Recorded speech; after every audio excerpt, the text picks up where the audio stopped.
And it's troubling that that's the message that he would send to his people and to other governors.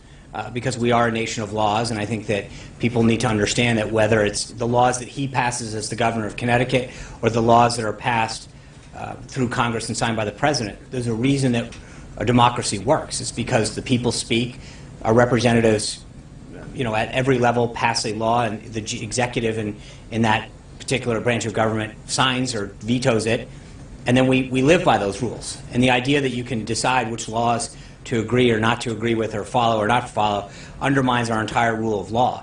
And so I would suggest that is not a great sign to be sending to the people of Connecticut and the people of this country, that a particular governor chooses not to follow the duly passed laws of this nation. With respect to sanctuary cities, I think this is an area that the American people, by huge amounts, support. They recognize their tax dollars shouldn't be spent supporting programs and activities which people are not entitled to. And so I think the president has been very clear on this, that if you are a sanctuary city, declared or undeclared, if you are providing benefits or services, we're going to do everything we can to respect taxpayers and ensure that your states follow the law. April. Sean, on the bathroom issue. Yeah. There was a different comment from the president about, if people like Caitlyn Jenner wanted to use this bathroom from the Trump Tower, she could. Now, what's happened? No, I think that's, so just to be clear, the president was asked at one point, Caitlyn Jenner was in Trump Tower, and he said, that's great. That's consistent with everything he said. It's a states' rights issue. And that's entirely what he believes, that if a state wants to pass a law or a rule, or an organization wants to do something in compliance with the state rule, that's their right. But it shouldn't be the federal government getting in the way of this. I mean, if you look at this, the law that was passed in 1972 did not contemplate or consider this issue. Number two, the procedure for this guidance letter that was done through the Obama administration was not properly followed. There was no comment period. There was no input from parents, teachers, students, or administrators. None. So if we think about how this was implemented last administration, there was zero input, there was zero comment period offered. Teachers and students never had any say in how this was implemented. Number three, there's a reason that the Texas court had this matter enjoined. It's because it didn't follow the law and it had procedural problems. Four, as I mentioned, it's a state right issue. And then five is I think that we do have to recognize that children do enjoy rights from, anti-bullying statutes that are in almost every state. And that there's a difference between being compassionate for individuals and children who are struggling with something, wanting to make sure they're protected, and how it's being done. And I think that the president has a big heart, as we've talked about in a lot of other issues, and there's a big difference. Personally, he addressed this issue when it came up with respect to one of his properties. But he also believes that that's not a federal, it's not a federal government issue. It's an issue left to the states, and it's an issue that, there's a reason in August of last year that the court enjoined this, because it hadn't followed the law and it hadn't the procedure, the comment period, and the solicitation of opinions and ideas wasn't followed. It was jammed down the process, and so we're actually following the law on this one, and I think that's the way it's supposed to be done. John, hold on. I can just follow on what April said. Okay. The Human Rights Campaign. I wasn't finished. I'm sorry. Okay. Well, I'm following any questions. I understand. Why don't we let April follow on, and then we'll get to John and Kristen and.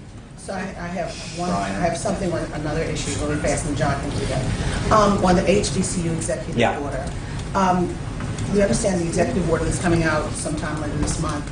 It's supposed to open. You're working out issues of opening an office specifically to take the HBCU initiative out of the Department of Education and bring it directly under the purview of the White House.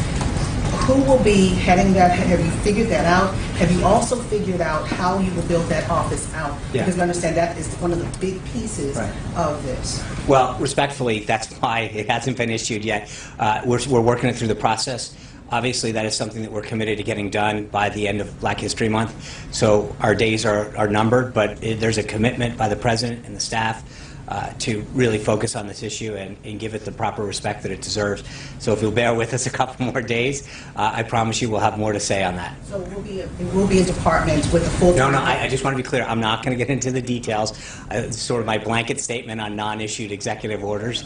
But I do know that there is a commitment by the President and the staff that he has been very clear with us that he wants that done by the end of this month for obvious reasons. John.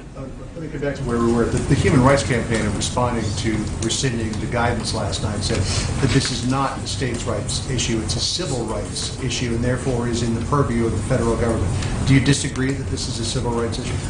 It's not. It's a question of where it's appropriately addressed, and I think there's a reason. Like, we've got to remember, this guidance was enjoined last August by a court. It hasn't been enforced. There was no comment period by anyone, by the Human Rights Campaign, by teachers, parents, students. Nobody had any input of this. And it seems to me a little interesting that if this was any other issue, people would be crying foul that the process wasn't followed. The reality is that when you look at Title IX, it was enacted in 1972. The idea that this was even contemplated at that is preposterous on its face. But that doesn't mean that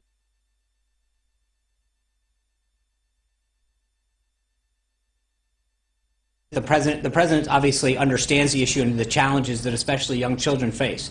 He just believes that this is that needs to be addressed by states. Various issues being states' rights, I don't see why this would be any different. And again, if you go through it, it's not just it's how the guidance was issued, it's the legal basis on which it was ordered. It fell short on a lot of stuff. It wasn't us that did this. It was the court that stepped in and said that they hadn't followed the procedure of the law back in August of last year and enjoined the case. I understand all that. I'm just wondering, does the White House disagree with the position that this is a civil right? Well, I think it's not a question of whether it's a civil right, it's where it's appropriately addressed. And as I noted, it's appropriately addressed at the state level. Kelly. Sean, does the President personally believe that any student who is transgender should be able to use the bathroom of their choice, his personal belief? I think the President believes it's a states' rights issue, and he's not going to get into determining. I understand what you're asking, Kelly, and I think that, as April pointed out, when the issue came to one of his own properties, he was very clear that, but again, what he doesn't want to do is force his issues or beliefs down. He believes it's a states' rights issue. But the public may want to know where the President I understand that, and I think that he is very sympathetic to children who deal with that, and that this is up to states and schools within a particular district to address how they want to accommodate that, and not sort of be prescriptive from Washington. That's what the President believes. Zeke. Thanks, Sean. You mentioned that this order was enjoined by a court and there was criticism of the process. That exact same criticism has been levied on the administration's first executive order on a travel ban. I mean, can you help square the circle here? Why are you relying on that same, enjoined by a federal court criticism of the process for one but not the other? Well, I think there's a big difference. There's no way that you can read Title IX from 1972, anybody, and say that was even contemplated back then. It was. There's nobody that is possibly suggesting that the law that was passed in 1972 did that. Number two, there was zero comment period put forward on this guidance, which is in violation of how it was executed, okay? And so there's a big difference. Hold on. Let me answer the question, Z. There is also a strong reading when you read, 1182 U.S. Code that it is very clear that the President does have the authority. So they are very much apples and oranges issues. One, it's very clear that the President is told by Congress in U.S. Code that he has the authority to do what's necessary to protect the American people. And there's no way that anybody above a fifth grade reading level could interpret that different. There is a difference between looking at a statute from 1972 and saying that something was complicated back then. Not only that, again, it's a multifaceted thing. When you look at how the guidance was issued, there was a zero comment period. Nobody was able to weigh in on that situation back then. And so when you're talking about forcing schools to make a huge accommodation from the federal level, and schools, parents, teachers, kids were not able to have any input in that decision from Washington, I think it's a very, very clear difference. John Gizzi. Thank you, Sean. Just going back 2 weeks, in a story that got relatively little attention at the time, Chuck Cooper, a very distinguished lawyer, asked that his name be withdrawn when he was on the periphery of being named U.S. Solicitor General.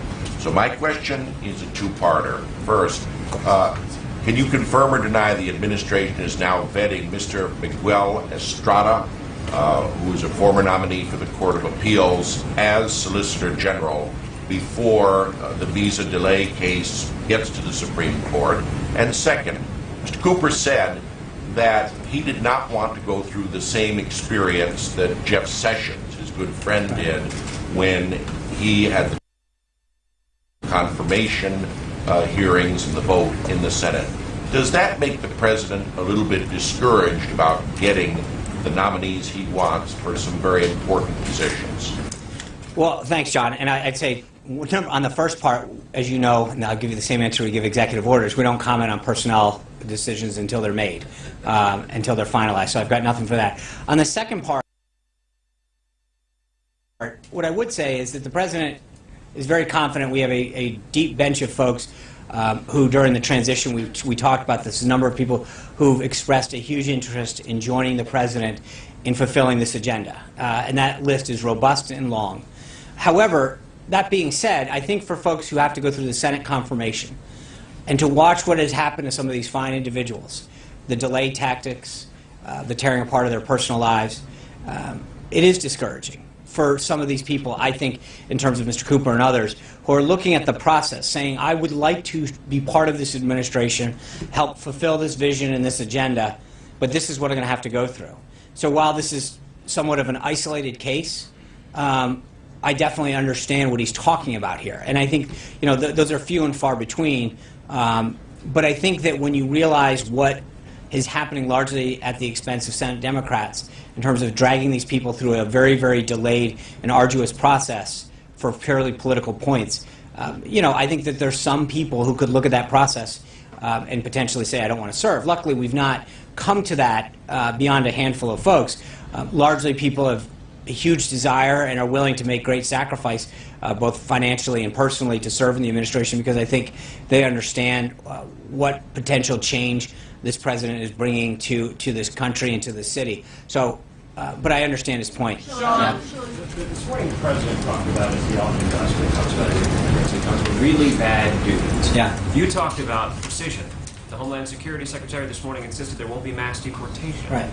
Is it the president's intent or desire, as some advocates worry, that people who are here illegally with something as simple as a traffic violation, that those people will be subject to deportation? Yes or no? Well, I mean, I think everybody who is in this country, for obvious reasons, I mean, if you overstay a visa, if you commit a crime, you can't, by the very nature of you not being legal, you can be subject to deportation. That's by definition. Being in this country is a privilege, not a right, if you're a visitor. And I think we have a right to make sure that the people who are in this country are here for good and peaceful processes. And as I've said over and over again, there is a big difference. The president recognizes that there are millions of people in the country who are not here legally, and that we have to have a very systematic and pragmatic and methodical process of going through those individuals to make sure that the people who have posed a threat to public safety or have a criminal record are the first that are gone. What we've done, just to be clear, is to untie the hands of ICE and Border Patrol agents and say, your job is to enforce the law. First and foremost, to figure out who poses a threat to us. But in the previous administration, their hands have been tied. There was exception after exception after exception. And the fact of the matter is that we are a nation of laws, and we have to have a system of legal immigration that is respected. So I'm not going to be prescriptive in terms of what ICE's job is, but needless to say, their job and their mission is to protect the country and to enforce our borders and our immigration laws. And the president has basically instructed them to carry out their mission. And so the priorities, as we've discussed over and over and over again, is to do that in a way that is in accordance with the law, but also prioritizes those people that pose a threat. I'm going to go to Roby Brock from the Talk Business and Politics in Arkansas. Where is he from? Arkansas. Hey, thanks, Sean. Roby Brock with Talk Business and Politics here in Arkansas, the home of the rowdiest town halls in the nation. I have a question on medical marijuana. Our state voters passed a medical marijuana amendment in November. Now we're in conflict with federal law, as many other states are.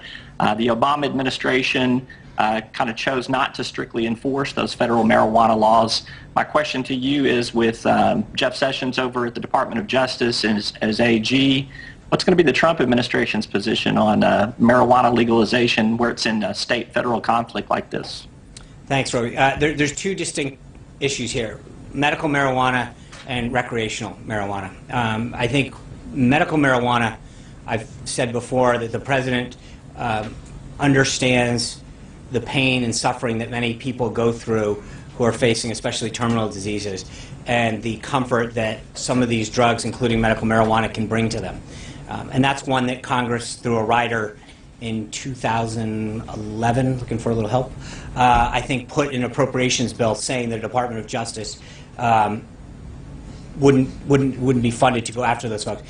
There's a big difference between that and recreational marijuana. And I think that when you see something like the opioid addiction crisis blossoming in so many states around this country, the last thing that we should be doing is encouraging people. There is still a federal law that we need to abide by in terms of the medical, when it comes to recreational marijuana and other drugs of that nature. So I think there's a big difference between medical marijuana, which states have the states where it's allowed in accordance with the appropriations rider have set forth a process to administer and regulate that usage versus recreational marijuana. That's a very, very different subject. And I think Shannon,